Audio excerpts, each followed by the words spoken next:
Hello again, everybody. Welcome to the show. It's USA Wrestling. I'm Scott Casper. It's time for our look at the news and features from the national governing body of our sport, USA Wrestling. This week, we head to Chattanooga, Tennessee. An update there on the Southern Scuffle, one of the top college wrestling events every year, this year covered by Flow Wrestling. The tournament absolutely loaded. Top three ranked teams in the nation did battle. They hit the mats. Number 1, Penn State. Number 2, Oklahoma State. And number 3, Minnesota. We also saw Missouri, ranked number 6, and number 8, Cornell, in action, in addition to 7 individual NCAA champions. We'll cover each and every one of those in this broadcast. A number of past All-Americans were also in competition. Now, the big story of the tournament, the individual matchups. Many stars that we expect to see at the NCAA championships in March were all contending here. 2 of the finals featured a pair of past NCAA champions, and big ones indeed. In their second battle of the year, 3-time NCAA champ Kyle Dake of Cornell met the 2012 NCAA champion and outstanding wrestler David Taylor. They did so for the title at 165 pounds.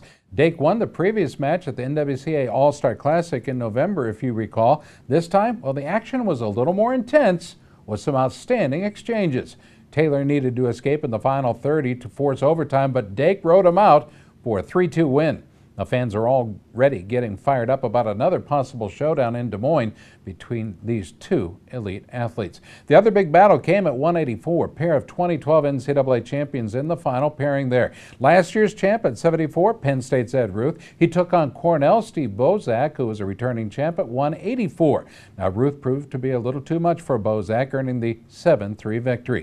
2011 NCAA champion Jordan Oliver of Oklahoma State was showcased in the finals as well. He moved up 2 weights this year. Oliver came in as the number 1 seed at 149. He claimed his 100th career victory in the finals, handling Air Force's Cole Von Allen with a 21-8 major, and was named the outstanding wrestler for his efforts. Another 2011 NCAA champ in action, Quentin Wright of Penn State. He had a big weekend at 197. A man possessed. Like Oliver, he too moved up in weight this year using an impressive spladle.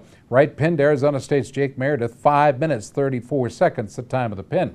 One of the returning NCAA champs in the field not able to win gold this year, 2012 NCAA heavyweight champ Tony Nelson of Minnesota. He drew past junior world champ Don Bradley of Missouri in the finals. The match went to overtime, where Bradley scored a 2-1 victory.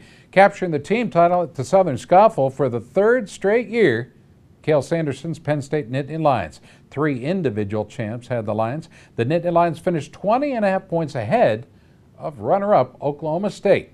Brian Smith's Missouri Tigers finished a strong 3rd, followed by Jay Robinson's Minnesota Golden Gophers in 4th, and Rob Cole's Cornell Big Red in 5th. Next, we go to 174 pounds. The number 1 ranked Chris Perry of Oklahoma State took on the number 2 seed Logan Storley of Minnesota. It was a seesaw battle. Perry claimed a minute 47 of riding time. That was the difference maker in a 7-6 final decision. Penn State's 3rd Scuffle champion was Nico Megaludis, a 2012 national runner-up. He defeated Matt Snyder of Virginia in the finals, 8-4. Oklahoma State also had 3 champs, with John Morrison avenging 2 losses from earlier this year to take the 33-pound title. In the finals, he scored a late takedown to defeat Chris Dardanes of Minnesota 3-2. Cornell's Mike Neffinger used a 3rd period takedown to beat the Citadel freshman Yuji Kishinayam 3-2 for the title at 141. And Virginia's Jed Moore was the other individual champ, taking the title at 157. He beat Penn State's James Vollrath in overtime 3-1. Now, the Southern Scuffle was a great way to kick off the 2013 year, and a preview, obviously, of some great things to come a little later on this season. Well, USA Wrestling has long had a great relationship within the college wrestling community. An example of this cooperative approach occurred this last weekend when the University of Iowa and the Hawkeye Wrestling Club invited several top men's freestyle wrestlers for a national team training camp. Workouts were conducted by National Coach Zeke Jones and Assistant National Coach Brandon Slay, with support from Iowa coaches Tom and Terry Brands, among many others. The highlight of the event was a special wrestle-off for the 185-pound position on the 2013 U.S. Freestyle World Cup team that'll compete in Iran this late February. Now, the preliminary matches were held in the Dan Gable Wrestling Complex. The quarterfinals featured a pair of bouts with 2 athletes receiving byes based on their success in recent competitions. The first quarterfinal match went to former Missouri NCAA champ Max Askren. He defeated Michigan All-American Tyrell Todd in 2 straight periods, 2-1 and 3-0. The other quarterfinal winner was Clayton Foster, the former Oklahoma State star who is now training at the Regional Training Center in Wyoming. Foster upset former NCAA champ John Reeder of Iowa State in a 3-period battle. He lost the first period 5-0, but rallied with wins in the final 2, 2-1 and 3-0. In the semifinals, Askren had a tougher time there before he defeated App State All-American Austin Trotman in 3 periods, 1-1, 5-2, 2-1. The other semifinal featured former Iowa star Phil Keddy. He won the first period 1-0, then opened it up with an 8-0 second period to win and defeat Foster. Now, the final showdown between Askren and Keddy was held just prior to the start of the Iowa versus Purdue Big Ten dual meet that afternoon. It was the first time Askren had ever competed in Carver Hawkeye Arena, while it was the home mat for Keddy. He trains with the Hawkeye Wrestling Club. Askren won the first period on a defensive counter from the clinch, 2-0. Now we go to the second period. It scored a 2-point crotch lift and held off Keddy at the end for a 2-1 decision, earning him a spot on the U.S. World Cup team. Max and the balance of the team will compete against the world's top nations in the annual International Dual Meet event. After the 185-pound match, well, the host Hawkeyes had a strong performance, defeating visiting Purdue 29-9. Okay, we talked about the Hawkeyes hosting Purdue. Well, they had hosted Ohio State and the Buckeyes earlier in the weekend. It was one of the most anticipated college duels of the week. A huge crowd turned out to see college wrestling at its best. Top-ranked Matt McDonough of Iowa opened the duel with a 10-5 win over the number 12-ranked Nico Trigas at 125. It was McDonough who scored 2 first-period takedowns and led the rest of the way for his 37th consecutive victory. The big showdown at 33 never came to fruition. 2012 NCAA champ Logan Stieber of Ohio State was injured and had to sit out. Instead, Iowa's All-American Tony Ramos opened up his offense, scoring at will in a giant 30-14 win over Buckeye replacement Kyle Visconti. Well, the Buckeyes responded with a pair of wins from the number 2-ranked Hunter Stieber at 141 and number 14-ranked Kemp at 149 pounds. Well, the Buckeyes closed the score to 7-6, but Tom Brands and the Hawkeyes weren't done yet. Top-ranked Derek St. John of Iowa, a 2011 NCAA runner-up, scored a 4-2 win at 157 pounds over Josh Demas, and the Hawkeyes, well, they never looked back. But at 174 pounds, sophomore Mike Evans was tied 4-4 with the number 2-ranked Nick Heflin in regulation. In overtime, though, Evans threw Heflin to his back for a big 5-point throw. Evans talked about his big win. Of course, you don't want to be in those kind of positions because it's 50-50. It's a coin flip every time you're in those over-unders, And the first time we got into that position, he won the coin flip. I shouldn't have been in there. And the second time, I thought I was a little more cautious. I kept my hips down more. Maybe it was 70-20, 70-30 coin flip, He still could have got me in that position, but, I came out on top. True freshman Nathan Burak won his first Big Ten dual meet, edging the number 9-ranked Andrew Campolatano 3-2 at 197 pounds. Tom Brands' Hawkeyes remain unbeaten on the year, but Brands was not too happy with his team's 22-9 performance. We rolled too much. We went where they're wanting us to go. We hung on too much. It cost us 2 matches, and it cost us a lot of points in a lot of positions. And you know what? It really cost us 3 matches. I mean, I can maybe live with some things, but I can't live with that. And we got a lot of, I told the radio, I am waiting to see a team emerge. And there were some good things tonight. And don't get me wrong, we won 7 matches against a team that came in here for blood. And, their credentialed guy didn't wrestle, but they came in to win this dual meet. Make no mistake about that. I'll give our guys credit there, and I'll give some guys like Mike Evans. He went for the hold, but they don't have to be that close. Stay tuned. We'll be back. There's more. You're watching USA Wrestling Weekly.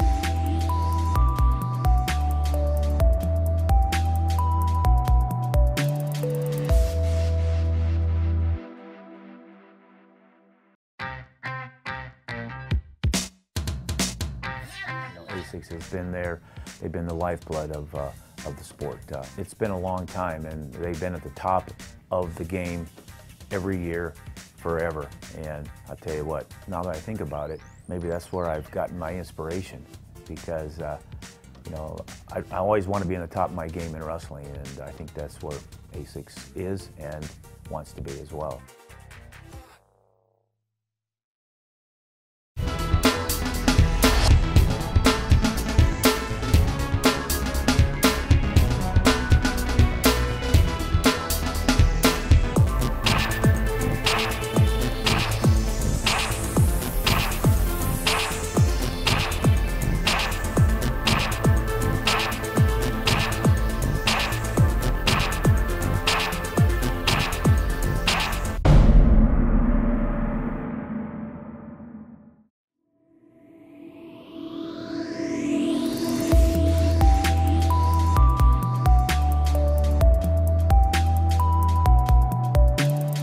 Now we head to Tustin, California for a look back at the Wrestling Nation Champions Tour that took place December 19th. Well, the event featured Olympic-level wrestlers. They didn't compete or give a clinic. Instead, they displayed their strength, speed, athleticism, and great personalities. A lot of fans came out from all over the California area to witness the tour event. It proved tremendously entertaining. We won't give away what they did on stage, but the response was outstanding. Among those who helped, Olympic gold medalist Jordan Burroughs and Jake Varner, Olympic bronze medalist Coleman Scott, MMA legend, Hollywood star, and former Greco-Roman team member Randy the Natural Couture, world champion wrestler and NFL Super Bowl winner Stephen Neal, and world champ Adeline Gray. Olympian Sam Hazewinkle was there as well. World team members Reese Humphrey and J.D. Bergman.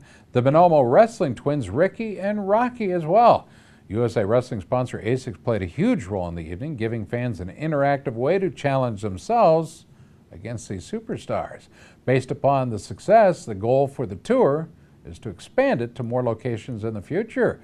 We talked with USA Wrestling Developmental Director Larry Nugent. Well, first of all, I have to thank ASICS so much, because without them, without that corporate element, you just can't make an event like this work. ASICS had their Batak machine. So there was a contest. Anybody that wanted to get into the contest could try out to compete against our Olympians in the actual show. So 3 were picked. That was kind of a cool part. Well, this week, all of us at USA Wrestling are very pleased to welcome Richard Emmel to the staff. Emmel wrestled in college at the University of Oklahoma for Jack Spates and has extensive experience in broadcasting and social media. He conducted a number of this week's interviews, including the following feature story on the unique Z-Man tournament held last weekend at Liberty High in Hillsboro, Oregon. On behalf of everybody at USA Wrestling, a big welcome aboard, Richard.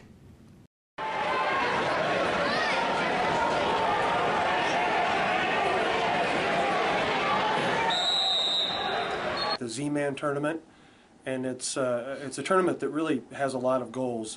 It's in memory of a fallen police officer who died in the line of duty. It's an effort to raise money for inner city Portland kids to get them scholarships to go to prep schools where they have some more educational opportunities.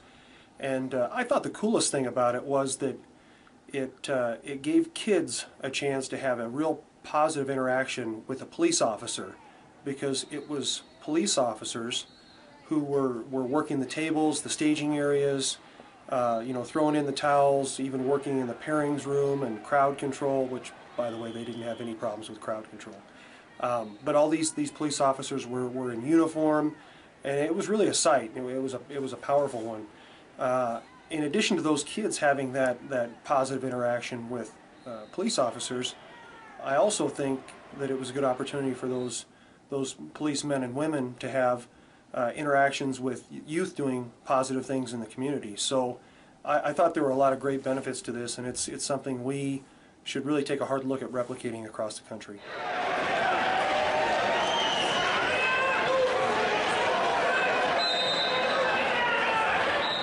Z-Man was a policeman for the Portland Police, and he was well respected in the Northeast area. He was fixing a flat for a young lady on his way to work, and he got killed by a driver. And we wanted to carry that tradition on because his roots were really deep in Northeast Portland. So within a year, we thought of what we can do, and we thought of a wrestling tournament, since he was about community and about family and about police all working together. So we started the first Z-Man Foundation. And what it is, it's police and community working together for scholarships for kids who wouldn't normally go to a prep school. As of now, in 3 years, we have 23 scholarships already, full rides, 4 years to prep schools here in Portland. We want to show the police that there are positive people and they can contribute to positive people and learn how to get along with positive people and maybe change the image that they might have in these other deprived areas. People get a chance to see them as human beings, not as just policemen, but as human beings. And they can see people, not as criminals or what have you. We had the Forest Grove Police Chief here. She's involved. We've got Hillsborough Fire Department, which is taking care of our first aid. So it's a community. And community is not just your community, but the whole state as a community or a neighborhood. And everyone's working together. Stay tuned. We'll be back. There's more. You're watching USA Wrestling Week.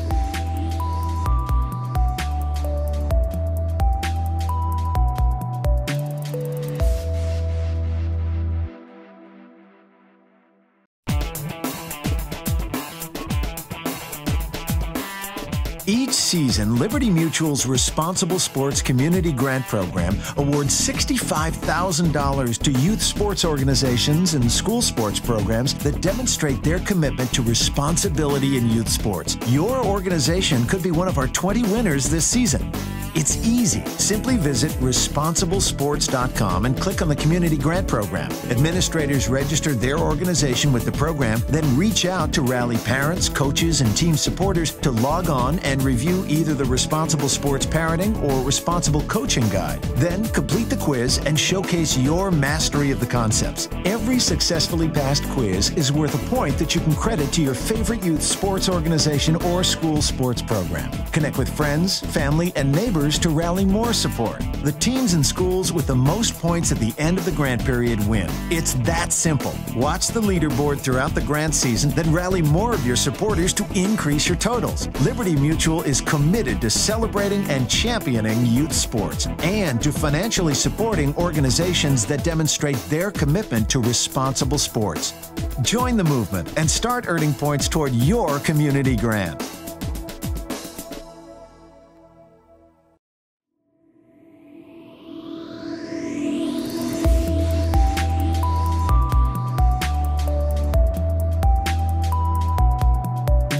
Well, U.S. Greco-Roman Olympian Ellis Coleman was in the news again, but this time not for his famous flying squirrel move or any of his achievements on the mat.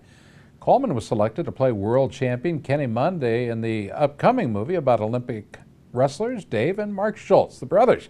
As part of his duties, Coleman had to wrestle against world-famous actor Mark Ruffalo, who plays Dave Schultz in the movie. We talked with Ellis about his new opportunities. They needed somebody to play Kenny Monday, and I got the opportunity to play Kenny Monday for this Foxcatcher movie that's coming out. And that was fun, actually, being around all those guys and just like being in that atmosphere. And it was quite hectic for a little bit, but I got to meet Ruffalo, Janet Tatum, you know, hung out with those guys a lot, and it was a good time. I shot a wrestling scene with Ruffalo, Dave Schultz, and Kenny Monday, Olympic trial scene, and that was actually pretty cool, getting to beat up on Ruffalo a little bit. And I had a lot of fun out there in Pittsburgh. It was great. Brand new video game out there, this one from One Spear Entertainment, that features one of the greatest wrestlers to ever hit the mat, teaming up with one of the greatest basketball players to ever hit the hardwood. The new game is called Shackdown and was developed by award-winning studio Hyptic Games. It stars basketball legend Shaquille O'Neal in a futuristic setting where mankind is facing extinction at the hand of mutant zombies. In the game, Shaq has friends that help him battle these mutant zombies, including three-time world champion wrestler Lee Kemp. Kemp is a Hall of Fame wrestling legend, of course, and a three-time NCAA champ for Wisconsin. He won his 3 world titles for the U.S. in freestyle wrestling and qualified for the 1980 U.S. Olympic team. He served as coach recently at the 2008 U.S. Olympic team effort in freestyle and is also the founder and president of Forza, a proud USA Wrestling sponsor. Recently, I had the chance to go one-on-one with Kemp about being featured in a brand new game alongside a giant of a man, Shaquille O'Neal. Yes, it was kind of a little unusual how it all started, but it shows you how the circle of wrestling, how tight it is. The game developer has a son that wrestles. He's from California, and as he was developing this game, he wanted to put a wrestler in it. And because he knew of me and knew of my background, and he for sure thought it was a way to promote wrestling, so he contacted me. And so, long story short, I'm in the game with Shaquille. Well, the game is available now in 6 different languages, and you can find it. It's called the Shackdown app, by the way. It's only 99 cents from the App Store for iPhone and iPad, or you can go to Google Play and get it for the Android smartphones and tablets. 6 different languages, including English. A national team training camp was held at the OTC in the Springs, helping prepare some of our nation's best for the coming international year. Serving as one of the coaches for the camp, 2000 Olympic silver medalist Matt Lindland, who was a 2001 world silver medalist himself, had a successful career in mixed martial arts, if you recall, and is now a top coach for wrestling and other combat sports. Matt worked to help the United States return to the top of the world podium in Greco-Roman. I want to get these guys fired up, and I want to see Greco-Roman back to where we are the best team in the world, where USA Wrestling has the #1 Greco-Roman program in the world. And it wasn't that long that we were that team. In 2007, we were the world champions, and we're going to get back to that point in short order. And we have a plan, and we're starting to execute that plan right here at January training camp as the first step of that plan. Stay tuned. We'll be back. There's more. You're watching USA Wrestling Week.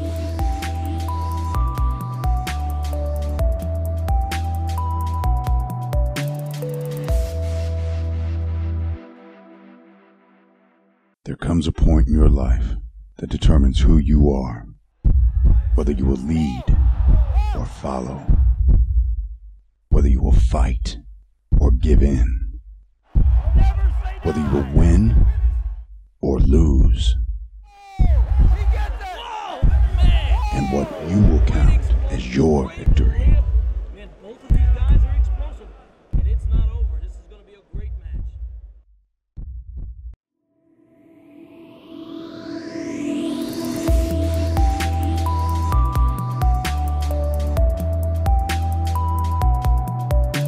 Up next, another interview in our continuing series with top wrestlers from our Olympic Training Center. This time we caught up with U.S. Army Greco-Roman athlete Nate Engel. He had a good start to our new season at 121 pounds.